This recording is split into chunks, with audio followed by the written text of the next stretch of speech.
Ya, pada pertemuan ini yang kita akan membahas tentang fikih yang terkhusus pada bab kriminal.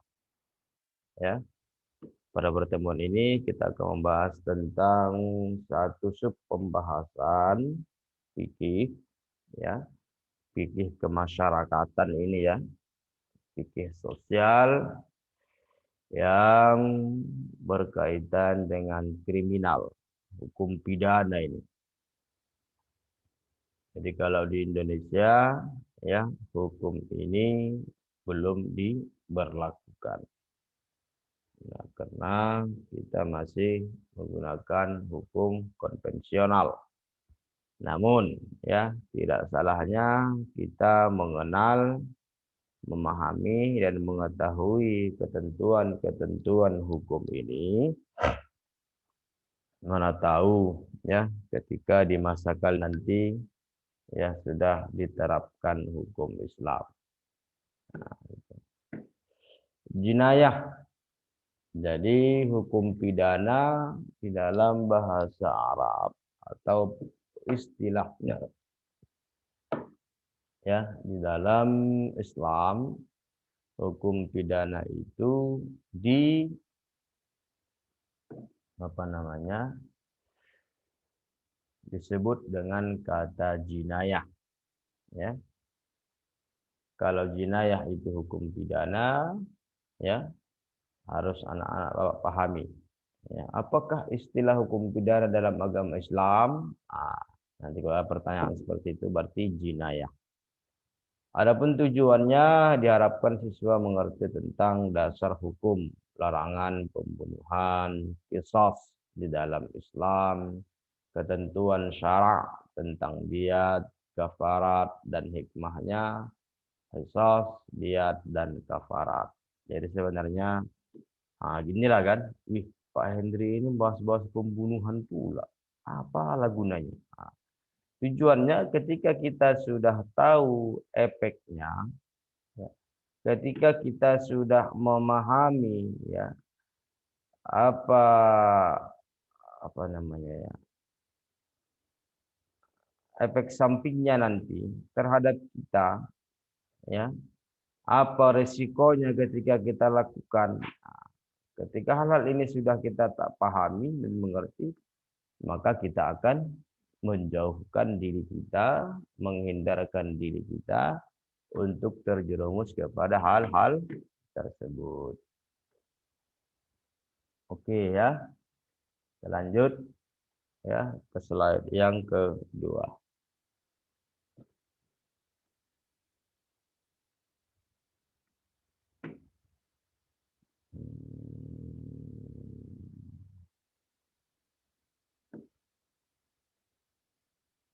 Oke, dasar hukum, larangan ya, bahwa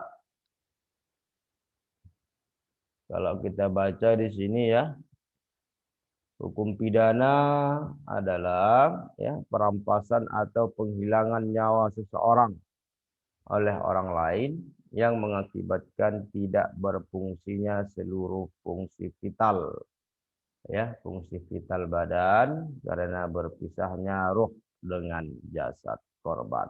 Nah, maka melenyapkan, menghilangkan darah seseorang masuk dalam kategori ya dosa-dosa besar. Kalau berkaitan dengan Quran dan hadis baginda Rasulullah itu sudah terlalu banyak sekali. Ya, ya surah Al-Isra ayat 33 ya, dan hadis Muslim dari Abdullah ya nomor 3175 ya. La yahillu damu mri'in muslimin yashhadu an la ilaha illallah wa anni rasulullah illa bihda thalathin at-thayyib az-zani wan nafs bin nafs wat tariku lidini. Tidak halal darah seorang muslim yang telah bersaksi bahwa tiada Tuhan selain Allah dan aku, kata baginda Rasulullah adalah utusannya, rasulnya, kecuali disebabkan oleh salah satu di antara tiga hal. Orang yang sudah kawin, menikah, kemudian berzina, membunuh seseorang yang berakibat qisas, dan murtad. Jadi kita nggak boleh suka-suka kita menghilangkan nyawa seseorang. Namun ada tiga karakter sifat yang dihalalkan syariat Islam darahnya atau nyawanya. Namun eksekusi yang tiga ini juga pezina, pembunuh, dan murtad bukan sembarangan. Harus memang ada wadah khusus atau algojonya. Ya, sudah ada, sudah tertentu. Bukan semua orang, oh itu tetanggaku ada yang murtad, itu yuk kita bunuh. Nggak boleh.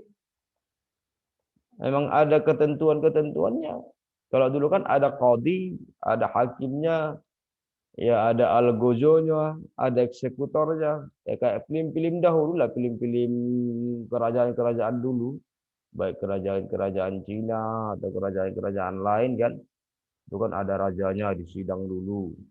Setelah disidang, ya hukum gantung dan sebagainya kan ada algozonya atau dieksekusi dan sebagainya. Jadi bukan suka-suka kita.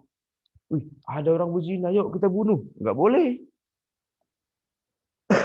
Memang ada yang ketentuan-ketentuan tersendiri. Ya, itu dia secara umum. Kemudian anak bapak macam-macam pembunuhan, kital, pidana. Ya, kalau di Indonesia belum ada ini.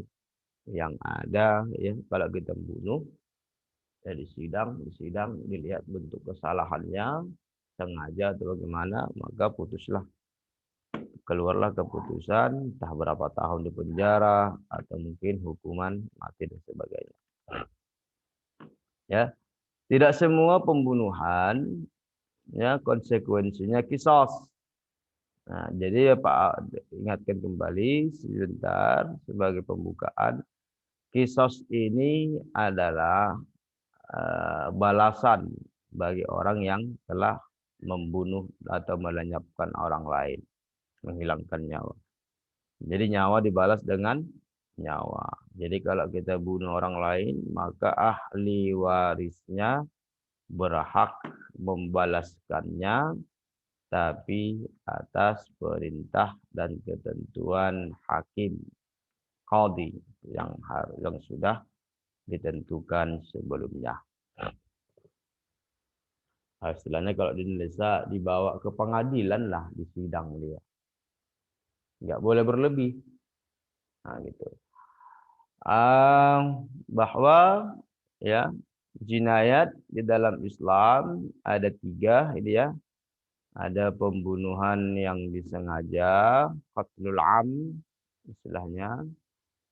Ada yang semi sengaja, qatlul syibhil am, dan juga ada yang bentuknya karena kesalahan, qatlul khata. Ya, pembunuhan qatlul am sengaja adalah pembunuhan yang dilakukan secara sengaja dan dengan niat yang benar-benar ingin membunuh atau menghilangkan nyawa dan menggunakan alat yang memungkinkan terjadinya pembunuhan. Artinya memang sudah direncanakan, terstruktur, sistematis, ya, sudah direncanakan. Misalnya menembak. Sebenarnya sebelum kita nembak itu kan sudah kita sediakan pistolnya, ya, dan sebagainya, alatnya, memukul dengan alat berat, ya, dan tidak memberi makan, nah, disiksanya orang, tidak memberi makan seseorang sehingga wafat, ya. Syarat pembunuhan sengaja adalah pelaku seorang mukallaf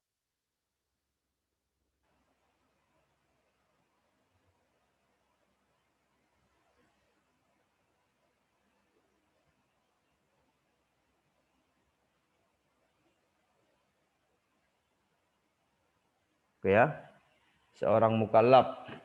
Ya, mukallaf ini artinya adalah sudah baligh, ya, mukallaf. sudah baligh,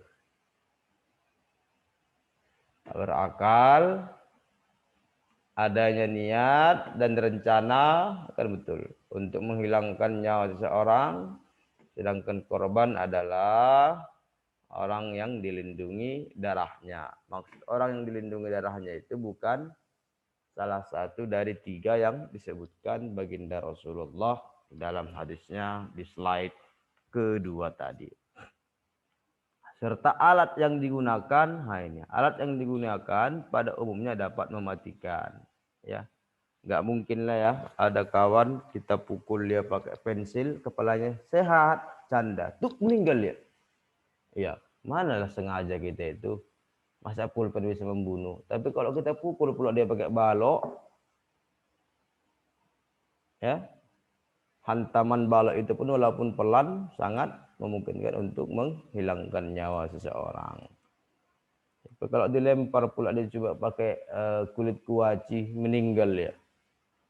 Manalah pula sengaja. Tapi kalau kita lempar pula pakai batu bata sekuat tenaga, bisa saja hilang nyawa orang, kan gitu.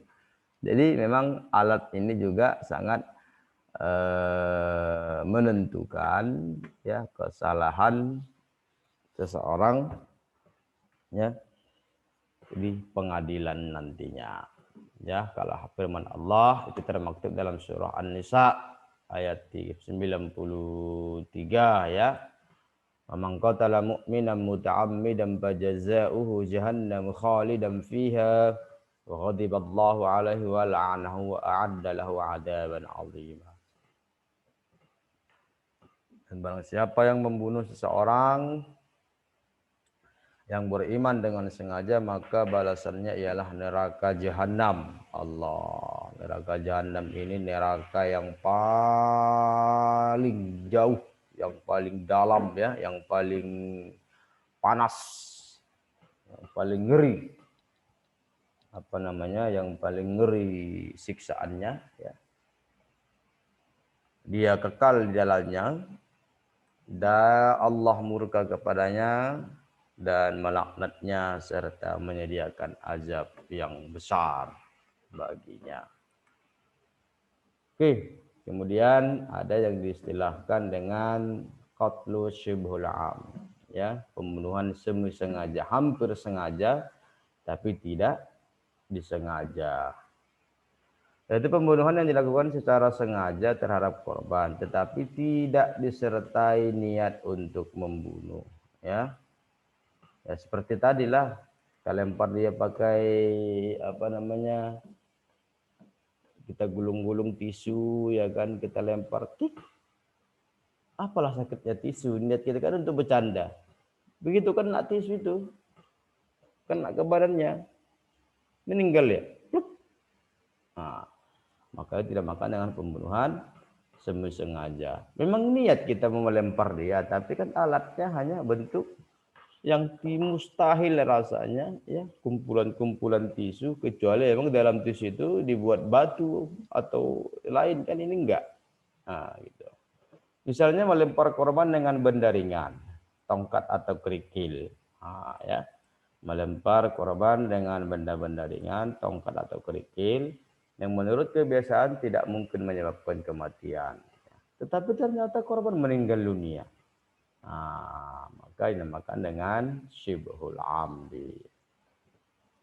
Syarat pembunuhan semi sengaja adalah pelaku melakukan perbuatan yang mengakibatkan hilangnya nyawa seseorang, ada maksud penganiayaan atau perusakan, si korban darahnya dilindungi, dan yang digunakan untuk membunuh pada umumnya adalah tidak mematikan. Dan alat, misalnya alat yang digunakan biasanya hal-hal yang tidak mematikan pada umumnya. Jika ada yang meninggal akibat perbuatan tersebut, dinamakan pembunuhan semi sengaja.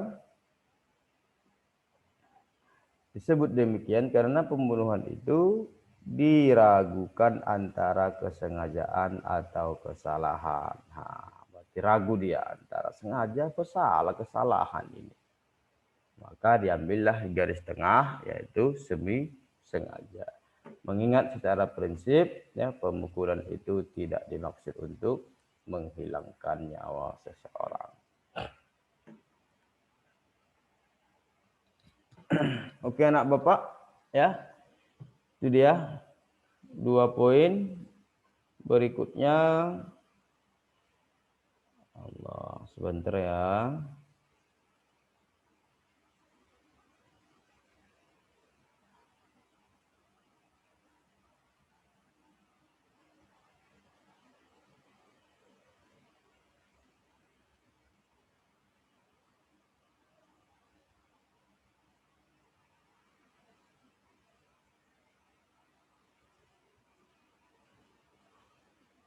Allah. Oke. Sedangkan bagian yang ketiga yang dinamakan dengan qatlul khata, kesalahan. Jadi bahasa sederhananya begini. Kita mungkin lagi latihan tembak di Brimob. Udah punya kartu kita, punya anggota lapangan tembak ya. Ternyata kita lagi asik latihan, salah sasaran. Kita nembak, ternyata begitu kerasnya peluru itu menghantam tadi, jebol tembok itu. Ternyata di belakang tembok tadi ada orang, kena dia, meninggal. Macam manalah kasusnya ini. Itu dinamakan dengan pembunuhan kesalahan. Karena memang bukan dia sasarannya. Kalau yang sengaja tadi kan benar-benar niat, terencana, dan alat yang memungkinkan. Kalau semi-sengaja tadi memang niat dia untuk bercanda. Gitu. Niat dia itu melempar dengan benda yang sepele, namun ternyata mengakibatkan hilangnya nyawa seseorang. Sedangkan pembunuhan karena kesalahan ini qatlul khata, ya, itu dia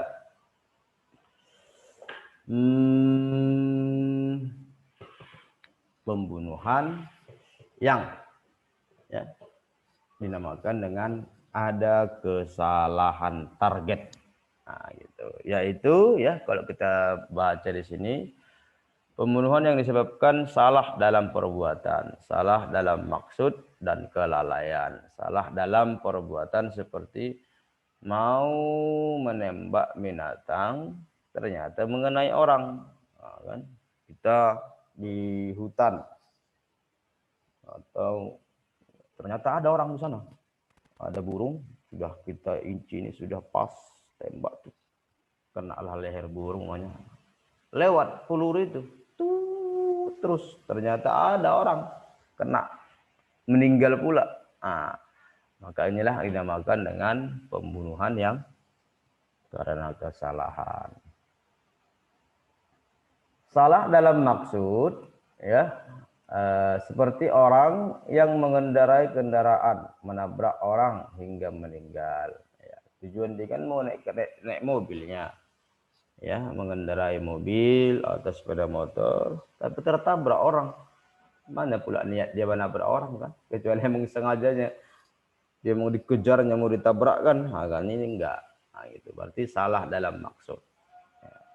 Ada tadi salah dalam perbuatan, ada salah dalam maksud, ya. Kelalaian tidak dikenakan, tidak dikenal sasaran, ya. Seperti membunuh kawan sendiri dalam suasana perang karena tidak diketahui mana musuh dan mana lawan. Berarti ada 3 bentuk ya. Ada kesalahan dalam perbuatan, kesalahan dalam maksud, dan kesalahan dalam kelalaian. Oke. Tindak pidana di atas, tindak pidana atasnya seseorang dapat dikatakan sebagai pembunuhan karena kesalahan. Ya, terpenuhi beberapa unsur ya. Pembunuhan sengaja, pembunuhan sengaja, seseorang tidak sengaja dan sebagainya. Anak Bapak ada 5 slide ini. Mudah-mudahan apa yang Bapak jelaskan dapat kalian pahami, ya, dapat kalian serap dan mengerti, ya. Waktu kita tinggal sedikit lagi. Jika ada yang mau ditanyakan, Bapak persilakan dengan segala hormat.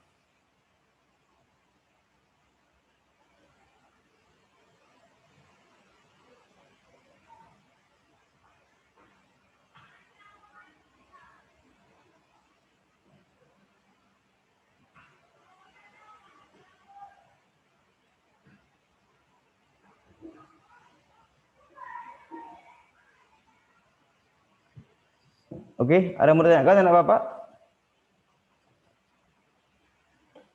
Nggak ada, Pak. Ya, Kak Mahfuza, ada yang mau ditanya?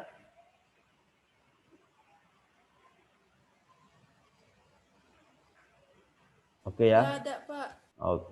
Oke. Kalau seperti itu, jadi Bapak rasa ya apa yang telah kita jelaskan tadi semoga bermanfaat buat kita semua.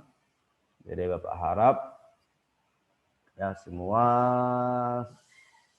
videonya diaktifkan